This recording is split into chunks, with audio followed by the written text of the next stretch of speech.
Assalamualaikum warahmatullahi wabarakatuh. Selamat pagi Ananda soleh-soleha semuanya. Bagaimana kabarnya hari ini? Semoga semuanya dalam keadaan sehat ya. Sebelum memulai pembelajaran hari ini, marilah bersama-sama kita membaca lafaz basmalah. Bismillahirrahmanirrahim. PPKN Tema 6 Subtema 1. Kita akan belajar tentang hak dan kewajiban terkait penggunaan sumber energi di lingkungan sekitar kita.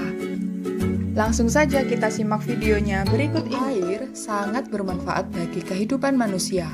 Sebagaimana air merupakan sumber energi yang harus kita jaga kelestariannya. Kita berhak untuk menggunakan air untuk keperluan sehari-hari, baik memasak, mencuci pakaian, mandi, minum, dan aktivitas lainnya. Oleh karena itu, kita juga harus bijaksana dalam menggunakan air. Penggunaan air secara bijak merupakan kewajiban semua orang. Oke anak-anak, coba kita simak video berikut ini. Adi, apa yang sedang kamu lakukan? Ya ayah, aku habis bermain air dan menyiram tanaman. Adi, menggunakan air itu boleh. Setiap orang mempunyai hak untuk memanfaatkannya. Memangnya ada apa ayah? Coba lihat, apa yang baru saja kamu lakukan? Saya menggunakan air. Ayah bilang setiap orang berhak menggunakan air. Betul apa yang kamu katakan. Tetapi selain berhak menggunakan air, setiap orang juga punya kewajiban untuk memanfaatkannya dengan baik. Aku tadi menyiram tanaman. Bukannya menyiram tanaman itu perlu? Iya, tanaman harus kita siram. Tetapi menyiram tanaman tidak boleh berlebihan. Dan juga setelah menggunakan air, jangan lupa tutup keran airnya. Oh, aku tahu ayah. Berarti bermain-main air juga tidak boleh ya? Yap, bagus anakku. Mari kita manfaatkan air dengan baik. Dalam memanfaatkan sumber daya alam air, kita harus memperhatikan hak dan kewajiban. Apa itu hak? Hak adalah segala sesuatu yang kita terima, sedangkan kewajiban adalah segala sesuatu yang kita laksanakan. Hak kita dalam memanfaatkan air di antaranya: A. Mendapatkan layanan air bersih. B. Memanfaatkan air untuk kebutuhan sehari-hari. C. Memanfaatkan air tanah di lingkungan rumah kita. D.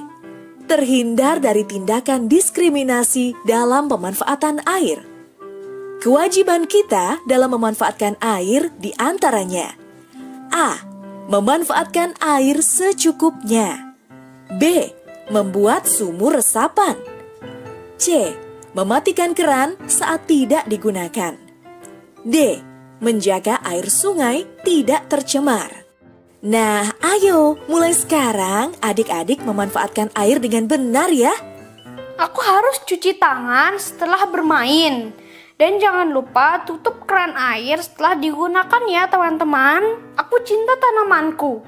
Kusiram setiap hari. Aku menyiram dengan gembor untuk menghemat air. Ayahku membuat sumur resapan untuk menyimpan air hujan. Nah, berdasarkan tayangan yang sudah kalian lihat, itu tadi merupakan hak dan kewajiban kalian ketika menggunakan air bersih di rumah. Sekarang kita akan belajar tentang hak dan kewajiban kalian ketika menggunakan sumber energi di lingkungan sekitar kita. Nah, anak-anak, yang pertama, kewajiban kita menghemat energi yaitu untuk kelestarian lingkungan. Kita harus bisa menghemat penggunaan sumber energi. Dengan menghemat sumber energi, kamu dan generasi mendatang akan terus bisa menikmati sumber energi. Anak-anak, berikut adalah contoh-contoh cara penghematan energi yang bisa kamu lakukan di rumah dan di lingkungan sekitar. Yuk kita simak videonya berikut ini. Bagaimana cara berhemat energi? Yang pertama, matikan lampu jika tidak digunakan. Yang kedua, gunakan lampu hemat energi atau LED. Yang ketiga, cabut stop kontak jika tidak digunakan. Yang keempat, jangan meninggalkan HP dalam kondisi charging semalaman. Selain dapat memboros listrik, HP juga cepat rusak. Ketika menggunakan laptop atau komputer, atur kecahayaan layar secukupnya. Matikan kipas jika tidak digunakan. Atur suhu AC 24 atau 26 derajat Celcius. Hal tersebut dapat menghemat energi. Dan matikan AC jika sudah tidak digunakan. Matikan TV jika tidak ditonton. Manfaatkan timer untuk mematikan alat elektronik secara otomatis.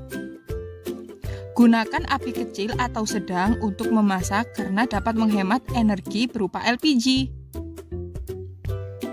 Dan gunakan sepeda atau berjalan kaki untuk tujuan yang terdekat.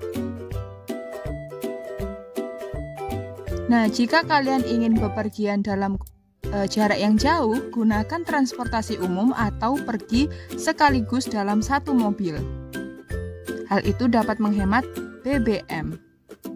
Berhemat energi adalah salah satu cara melestarikan sumber energi yang tidak dapat diperbarui, seperti minyak bumi, gas alam, dan batu bara. Kita berhak menggunakannya namun juga berkewajiban untuk melestarikannya sehingga terus dapat dinikmati oleh generasi selanjutnya. Berhemat energi juga dapat dilakukan dengan menggunakan energi alternatif seperti matahari, air, angin, gelombang, panas bumi, dan bahan bakar bio. Hak menggunakan sumber energi. Setelah kita melakukan kewajiban untuk menghemat energi, kita berhak untuk menggunakan energi secara bebas dan bijak. Bebas bukan berarti kita bebas mengeksploitasi sumber energi ya, bukan boros, namun tetap bertanggung jawab. Kita boleh menuntut hak setelah melaksanakan kewajiban, jadi kewajiban harus didahulukan daripada hak. Hak dan kewajiban harus dilaksanakan secara seimbang. Hak di rumah terkait penggunaan sumber energi. Ada beberapa hak di rumah terkait penggunaan sumber energi, yaitu yang pertama, menggunakan lampu ketika belajar. Kemudian, mendapat makanan dan minuman sebagai sumber tenaga atau energi tubuh kita. Yang ketiga, menonton televisi untuk hiburan. Yang keempat, menyalakan kipas angin ketika kepanasan atau gerah. Nah, anak-anak, coba bisakah kalian menyebutkan contoh lain terkait hak dan kewajiban di rumah terkait penggunaan sumber energi? Baiklah Ananda, cukup sekian materi yang dapat Ustazah sampaikan. Kita tutup pembelajaran hari ini dengan mengucapkan lafaz hamdalah, alhamdulillahirabbil alamin, dan doa kafaratul majelis, subhanakallahumma wa bihamdika asyhadu alla ilaha illa anta astaghfiruka wa atubu ilaik. Ustazah Heri, wassalamualaikum warahmatullahi wabarakatuh.